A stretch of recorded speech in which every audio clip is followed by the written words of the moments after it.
Tyrese Halliburton tears his Achilles in the NBA Finals.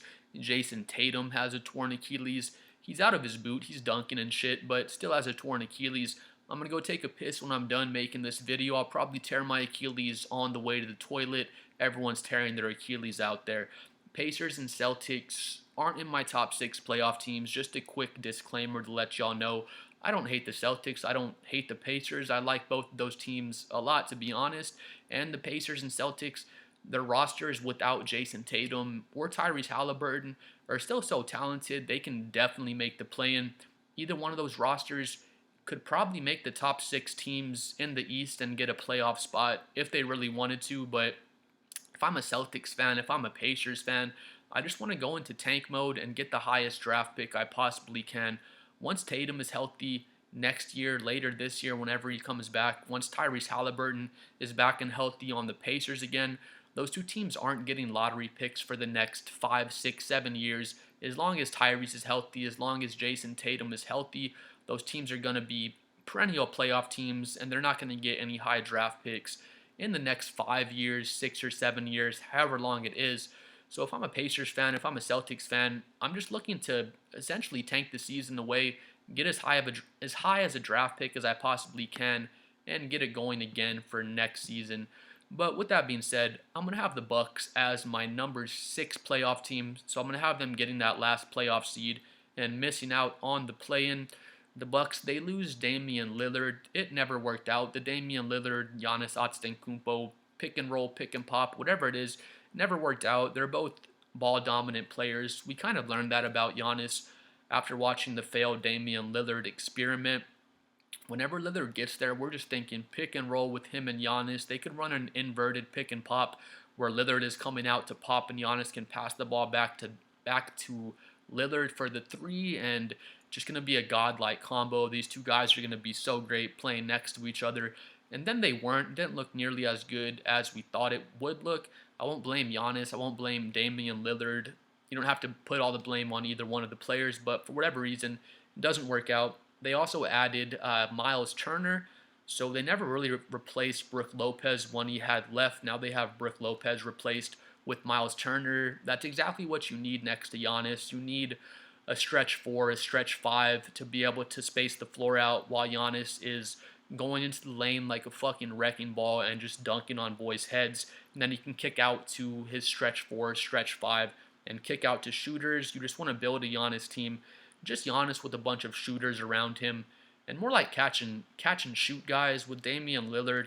Again, he just needs to dominate the ball too much. And I feel like there's a world where it could have maybe worked out with them, but for whatever reason, it just didn't work out. So pretty much just on the strength of Giannis Antetokounmpo alone, I would have the Bucks in the number 6 seed.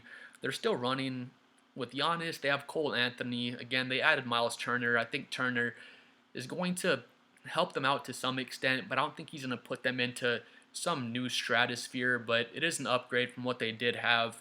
They have Amir Coffey on the team still. AJ Green is a wet-ass three-point shooter. Maybe AJ Green gets some more shots out there, and we can see how his three ball looks, but he's never shot less than 40% for, I think, the 3 years he's been in the NBA now, so look forward to seeing AJ Green take even more threes. He has a beautiful shot. Gary Harris is still on the team. Kyle Kuzma. I like Bobby Portis. I like Taurean Prince, but it's not a stacked roster, to be honest with you. Probably 2 of those guys I named. I mean, Amir Coffey, Cole Anthony, Gary Harris. That's like 3 different guys. I could see 2 or 3 of those guys barely playing any minutes in the playoffs when they condense that rotation for the playoffs. So the Bucks are essentially maybe 7 deep or so when the playoffs would actually start with the guys that are really going to be playing.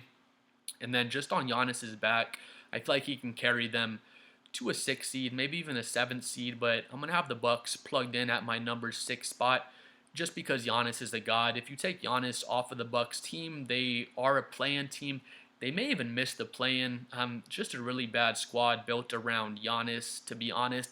They did sign Giannis. I think Giannis is his brother's name. So they signed Giannis's brother to the team, and it's a really is pathetic an okay word to use? I'll say it's a pathetic move by the Bucks. They're signing Giannis's brother. He's not great at basketball. He deserves a spot on an NBA team, but they're just signing Giannis, I think is how you say his name.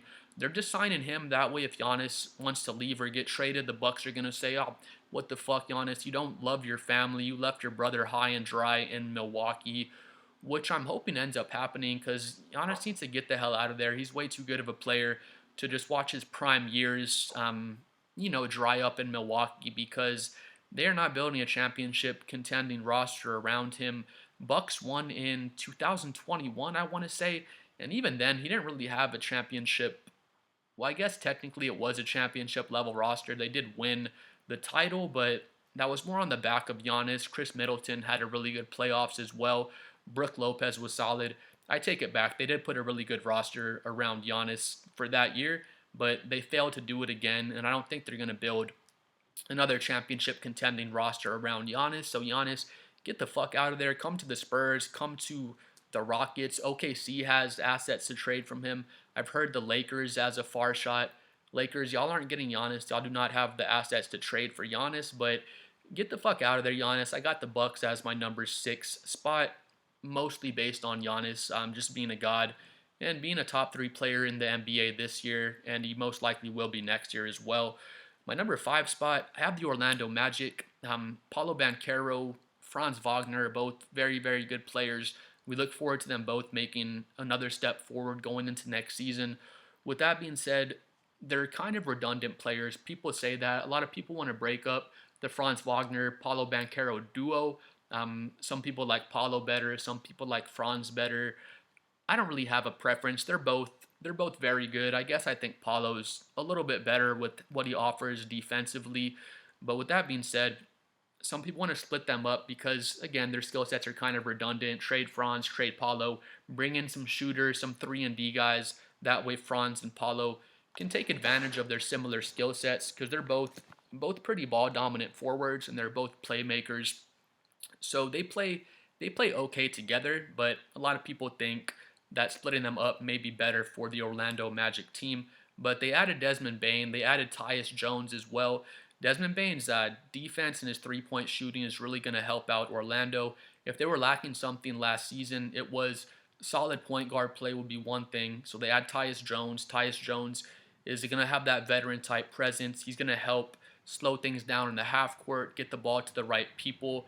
Instead of having Paulo Banchero kind of run the point guard, he was essentially running point forward, point guard for them just about all of last season. So I'm excited to see how Paulo looks off the ball, how he looks playing next to a veteran-style point guard like Tyus Jones. With Desmond Bane, another thing Orlando really, really lacked was three-point shooting because Franz doesn't really want to shoot threes at a high clip or a high percentage. Same thing with Paulo. So Desmond Bane is a knockdown three-point shooter. He's a really good playmaker as well, so he'll be the third option playmaker behind Franz Wagner and Paulo, so he's going to help them out in that aspect. They're going to run, they have Paulo, Franz, Desmond Bane, Anthony Black is okay, Wendell Carter is a solid defender, solid rebounder down low. Tristan Da Silva, my name's Tristan as well, so we share a name. Tristan Da Silva is an okay young player, but he's one of the guys, once they get to the playoffs, I could see him getting pushed out of the rotation for the playoffs once they kind of trim the fat off and go into their playoff rotations. With that being said, he's a young player. He can develop and get better. Jalen Suggs, really good defender. So they have that, they have that point of attack defender in Jalen Suggs, which is good because Orlando is just a very good defensive team. So Jalen Suggs helps out with that. And again, I feel like they need to add, they could probably use like one more big man. Wendell Carter is solid. Paulo and Franz kind of help get down low to help the team just rebound as a team overall. But if they can get like a floor spacer, if the Magic could have added Miles Turner, like how the Bucks added Miles Turner, Miles would have been a very good fit. He would really help out the Magic. And I think they could use, a stretch 4, a stretch 5 that can also do some decent rebounding and defending, just like Miles Turner. I think that would really help the team. But they're kind of just building from within, looking for Franz to get better, looking for Paulo to get better, Jalen Suggs, and just see how the team develops. But I do have the Magic at number 5 just based on all the talent they have on the roster, based on Franz developing another year, Paulo developing another year, and the Desmond Bain addition was a giant addition for the Magic. He's really going to help them out a whole lot. Moving on, my number 4 seed, I do have the Atlanta Hawks. They added Kristaps Porzingis.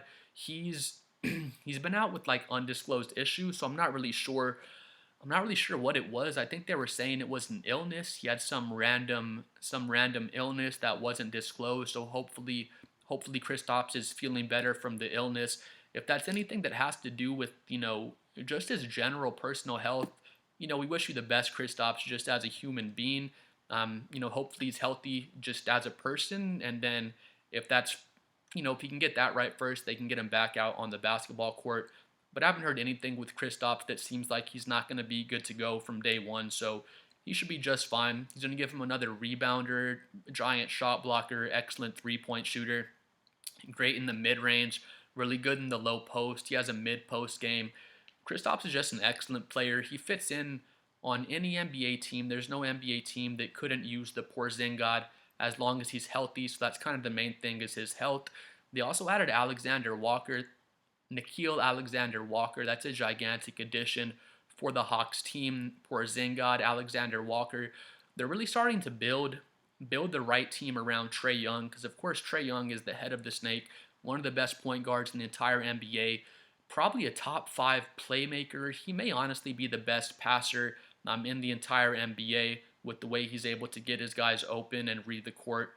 And it's crazy. He's only like 5'11", but he's still able to make those reads. He's not able to pass over the defense like a LeBron James or a Paolo Banchero, and that makes his playmaking and passing even that more impressive. They also added Luke Kennard, so Porzingis, Alexander Walker, and Kennard, they all shoot over 38% from 3, so just surrounding Trae Young with more defense as far as Alexander Walker and Porzingis goes than another shooter in Luke Kennard.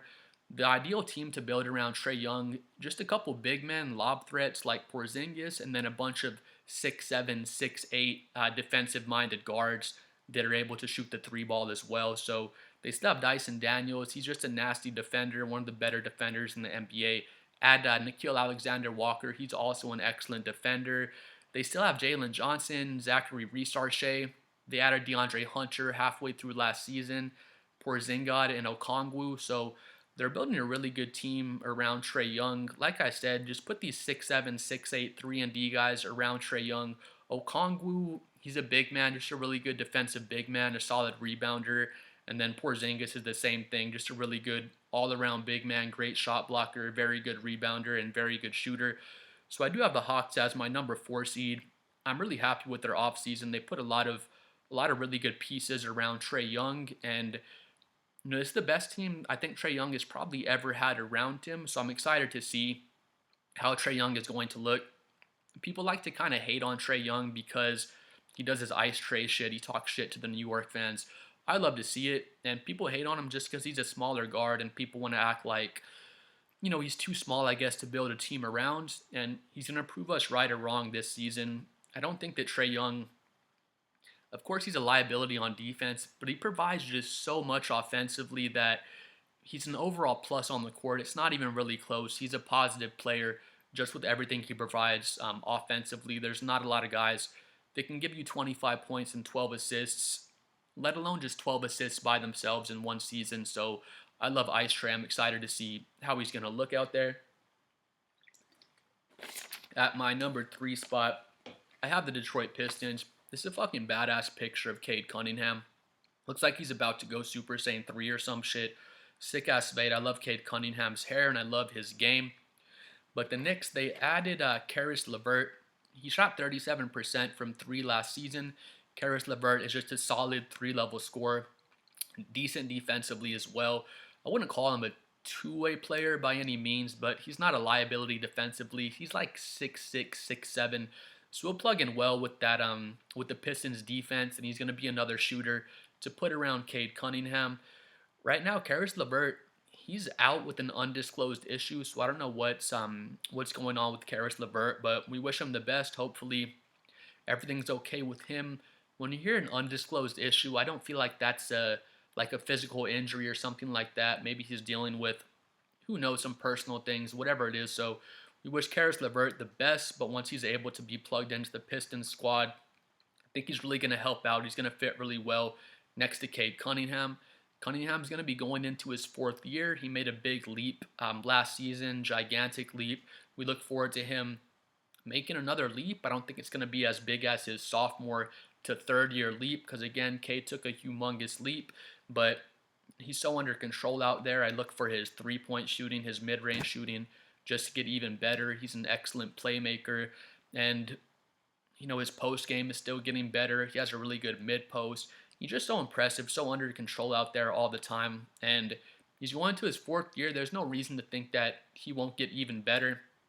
It's crazy because the Pistons, they won 44 games last year, I believe. The season before that, they only won 14 games. So they went up by 30 wins from one season to the next. And a lot of that was because of Cade Cunningham. So that's really impressive for the Pistons. They still have Ron Holland, Jaden Ivey, of course, Cade. They have Jalen Duren. Asar Thompson's just a beast. They have Beef Stew, Isaiah Stewart. Duncan Robinson's another good shooter for them. So I really like the Pistons squad. They're almost going for like that bad boy Pistons identity in some way. A lot of those organizations, the Pistons, the Heat, Celtics are a good one. Spurs are another good one. A lot of those organizations, they're just defensive minded. That kind of never goes away. When you bring in new players, new coaches, whatever it is, when you're just a defensive minded organization like that, the Pistons are probably the best example I can think of. There's really no years I can think of where the Pistons didn't have just a high level, high effort defensive squad. Even if they might not have the best defenders, the most skilled defenders, defense is in their culture. They're always going to play really hard defense on the Pistons. I look forward to seeing the leap that Asar Thompson makes as well. He he may just be the best perimeter defender in the NBA. Victor Wembanyama is the best defender in the NBA, but Asar Thompson, I'll put him right there with Evan Mobley as far as just being a versatile defender, and he's better than Mobley as a wing defender and on ball defender. Mobley may be better in terms of versatility, but Asar Thompson is just an absolutely elite defender, and I look forward to seeing how he develops offensively going into next season. So I do have the Pistons at my number 3. These next two are really tough, but I do have the Cavs at my number 2 seed. It's the Cavs and it's the Knicks. That's 2 and 1, and it's just so tough. If you have the Cavs at number 1, I have no argument with you. If you have the Knicks at number 1, I can't really argue. I think those teams are kind of interchangeable. I'd probably have the Cavs as my number 1 seed if Darius Garland wasn't hurt. Garland's still hurt with, I think it's his lingering toe injury. I think his toe injury turned into a foot injury. People were saying last season, Darius Garland, quit being a bitch, bro. It's just a toe. He had like a turf toe or something like that. So he said, all right, I heard that, guys. I'm going to go out there and get back out on the court and play basketball. And he did. And the toe injury turned into something worse. I think it's his foot that's injured now. So he's going to be out for a little while to start the season. So they're going to miss Darius Garland out there. They did add Lonzo Ball. They lost Ty Jerome, picked up Lonzo Ball. I think Lonzo Ball is just better overall than Ty Jerome. Ty Jerome's probably a better mid-range shooter, better three-point shooter. He may be a better scorer overall. I will give that to Ty Jerome as far as scoring goes, but Lonzo is just so much better defensively. He's so versatile defensively. Lonzo can shoot 38, 39% from 3 as long as he's healthy. Main concern with Lonzo would be that just if he's going to be healthy throughout the season, if he can stay in shape is not the right word, just stay healthy and not have any of those knick-knack injuries that he tends to have. But I would call that an upgrade. Lonzo's a better player than Ty Jerome, just overall, and he fits better with Cleveland's identity because they're more of a defensive team. With that being said, they're still rocking with Jared Allen, just a beast of a shot blocker, one of the better defensive bigs in the game. Again, they picked up Lonzo. They added DeAndre Hunter halfway through last season, so that's a gigantic addition for them adding DeAndre Hunter.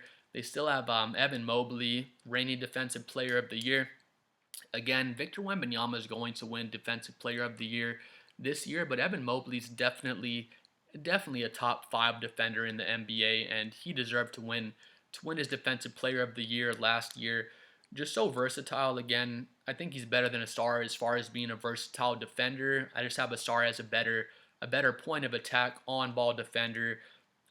Max Struess. They still have Garland. Struess and Garland are both hurt to start the season, so that's one thing to keep an eye on, and see when they can get back in there and get healthy. But just off the back of Donovan Mitchell, Jared Allen, again, they added DeAndre Hunter, added Lonzo Ball. They have so much talent on the Cleveland Cavaliers. They had great chemistry last season. They're going to come right back in. They know their winning recipe. They're just going to come back in the kitchen and get cooking again. And I have them finishing at the number 2 seed. If you have them number 1, I have no problem with that. I honestly think that from the 3 to 6 seed in the Eastern Conference, I think it's going to be a logjam, kind of like it was in the West. I see that the 3 to 6 seed being separated by maybe 4 or 5 games in the East, so I think things are going to be really tight in the East. You probably already know who my number 1 seed is at this point. The New York Knicks are my number 1 seed. They're bringing Jalen Brunson back, of course. Jalen Brunson is probably a top 3 point guard in the NBA. You may put him even higher, but definitely at least a top 3. He's one of the most clutch players in the NBA. Once the playoffs start, Jalen Brunson, he gets up even more. He just performs even better in the playoffs than he does in the regular season. They added Jordan Clarkson, not a huge addition, but Jordan Clarkson will help them out. He can still hit some threes. He can create for himself off the dribble. He's a pretty good playmaker. He doesn't have crazy court vision, but he can create his own shot off the dribble, and he can also assist for his teammates when he feels like passing the ball. He's more of a scorer. That's more his specialty is more scoring, but he can play make for his teammates when Jalen Brunson is not in the game, so that will help them out a bit. They still have OG Anunoby, Mikal Bridges, again Brunson, Josh Hart, Karl Anthony Towns, McBride. They switched out probably the biggest change they made. They got rid of Tom Thibodeau and they brought in Mike Brown for Tom Thibodeau. Thibodeau. His name is hard to say for me. But bottom line, Tom Thibodeau just plays his stars way too many fucking minutes. He plays just his starters, and say he has a 6 or 7 man rotation. I think he was doing basically a 7 or 8 man rotation once the playoffs started and saying, all right, Jalen Brunson, go play fucking 48 minutes per game and let's see if you can bring us home. I think there was literally a few games where Jalen Brunson didn't sit down at all, or he played at least like 45, 46 minutes, which is honestly just insane. There are stars that can do that, but I think Mike Brown is just a better coach than Tom Thibodeau. Thibodeau is a great regular season coach. He gets a lot out of teams in the regular season, but it's almost like the Steve Kerr situation. Whenever the Warriors hired Steve Kerr, he was the coach to kind of get him over the top. Mark Jackson was a great coach. He really helped develop those young guys and get them up to that playoff level. But once you kind of get there, they were kind of maxed out with Mark Jackson. They thought we're not going to break through the ceiling with Mark Jackson. He's more of a young players coach, more of a developmental coach. And then once he got the Warriors to that level, they plug in Steve Kerr, and he's the coach that can push them through the top and get them there to win the NBA championship. So Knicks and Knicks fans are kind of hoping for the same thing by hiring Mike Brown. Mike Brown's an excellent coach. I feel like he is more suited than Tom Thibodeau to coach like a championship level roster. I think he was coaching, was it the Cavaliers when the Cavaliers won? I believe Mike Brown was coaching the Cavs when they won with LeBron in 2018. I could be mistaken, but Mike Brown just going to be a better championship level coach. One thing that almost any coach can do better than Thibodeau, at least in my opinion. I'm not an NBA coach, so I don't know how hard it is, but just being like an armchair psychologist and watching the games, y'all probably agree with me. It's just like, man, Thibodeau, you're playing your stars way too many fucking minutes. Let Cat get a breather. Let Jalen Brunson get a breather. I feel like the Knicks have enough talent to go maybe 9 or 10 deep. They definitely have enough good players on the team to let Jalen Brunson rest a little bit, to let Cat rest a little bit in the playoffs, and I think that's really what came back to bite the Knicks, and that's kind of why they weren't able to make it to the finals, make it farther in the playoffs, was because of Thibodeau's coaching rotations. And we're looking forward to Mike Brown, just helping the Knicks out, hopefully pushing them through that ceiling and getting them back to the finals for the first time in 40, 50 years. It's been so fucking long since the Knicks have made the finals. But I do have New York at my number one seed. You can swip and swap them with the Cavs. I would have no problem with that. But the Eastern Conference, just the top six teams, I feel like they're going to be a lot better than they were last season. The Magic upgraded, the Pistons upgraded, the Bucks upgraded, the Hawks upgraded. All the teams have gotten quite a lot better with their offseason additions, and I think the East won't be such a cakewalk like it has been the past few years. I think those top six teams have made a lot of improvements, and the gap is a lot closer than it has been these past few years. But please like and subscribe. I'm trying to get to 7 million subscribers. Please comment below what you think about the rankings, who your favorite teams are coming out of the East, and we'll see y'all next time. Peace.